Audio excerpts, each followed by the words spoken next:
That's just amazing for me to see where it came from, just small hotel ballrooms, small land centers, my mom's basement, to selling out Madison Square Garden, selling out the Staples Center in minutes.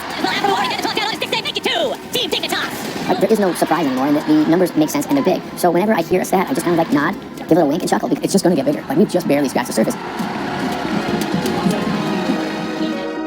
Being a professional gamer, I never thought that I could make a career out of doing something that I love and that I'm so passionate about, which is video games. It was just a thing to do on the weekends. Now there's $1 million tournaments, there's $18 million tournaments. That's something we never saw years ago. I can't tell you how many calls I received. I mean, north of 50 phone calls from pretty significant executives saying, okay, tell me what you're doing, explain to me again what it is, and most importantly, who do I call to try to get engaged? Esports are starting to look more and more like regular sports. Last year, the Philadelphia 76ers became the first North American team on the scene. They bought the UK-based Team Dignitas. This is an organization that is not done growing, so I think it fits really nicely in the portfolio. It's a very, very young demo, and the space is exploding.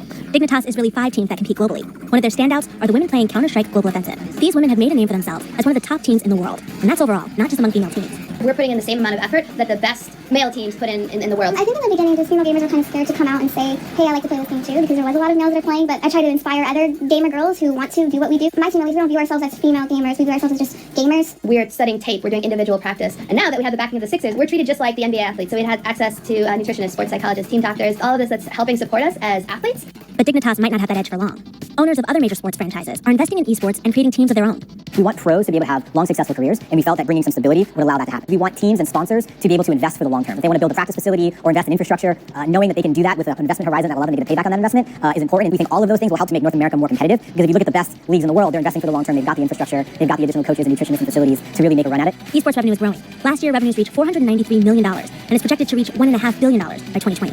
Just seeing people cheer for you and show that they care for you is like a really nice feeling. I don't think any of us expected anyone would be cheering for us a couple years ago. Could esports' next big move be to the Olympics? The organizer for the 2024 Paris Summer Games is bringing the case for the inclusion of esports to the IOC. I think that the best sports in the world tend to make it into the Olympics, and if we're lucky enough for that to happen, and for it to happen in the right way, we don't want it to be forced, it should be organic and not like a novelty, but something that is part of the Olympic Games because it's a meaningful sport for a lot of people around the world, which it is and we believe will continue to be, then I think it can make a lot of sense. We're all competitors, and I don't really care who we play against. I just want to compete and I want to win. Yeah, when we started this team, we just wanted to be a really good team in general. We don't care who we play against.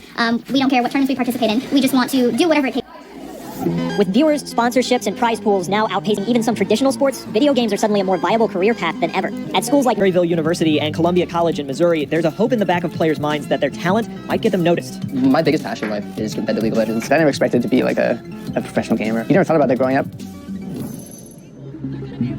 For being less than a decade old, professional League of Legends is in a pretty good place. Pros on the North American circuit can rake in a 6-figure salary. The biggest annual tournaments put millions of dollars on the line. And esports as an industry now supports more careers, from coaching and broadcast to programming and graphic design. Some players even make a living streaming gameplay on platforms like Twitch. And by most counts, League of Legends is the most popular online game. Last time Riot Games talked about stats, 27 million people logged in to play every day, and 43 million people tuned in to watch streams of the 2016 World Championship. That's approaching the popularity of some World Series or NBA Finals games. So why not go pro? Players are already putting in the focus and the hours to make League of Legends a full-time job. Their performance shows that all the teamwork and communication they've honed works. The best college players are among the most skilled in the world, in the top 10th of 1% of everyone who plays League. As they say, academics come first. But players know if they're good enough, they might get other opportunities. I want to be a professional more than like anything ever. Well, the hope would be like to do it professionally, right? But the realistic goal is to get a job with my computer science degree. Coaches are also aware that their best players might get offers from pro teams. When opportunities come up, a professional team after you play, it's kind of hard to turn it down. And if it does happen, I wouldn't be opposed to letting them go for that. It's good for them. I have no problem with them going pro if they want to. I mean, who wouldn't want to go pro if they have the drive for it, you know? I make sure that they read the contracts, because, I mean, you never know if the contract's going to stay or stay. That didn't happen during Maryville's 2017 season, and if it ever does, it's still not for everyone. The time and effort needed to go pro is even more demanding than playing for a varsity team. To go pro, you have to be really motivated, and you have to dedicate a lot of your time. And I don't feel like I'm at a place where I can commit as much time as my teammates. Andrew Smith is pursuing Maryville's Rawlings Sport Business Management degree. He expects to graduate in 2019. I never expected to go to college for playing video games, so it's kind of weird to look back and think about it. It's not like it was something I dreamt about, it just happened, so that's the coolest part.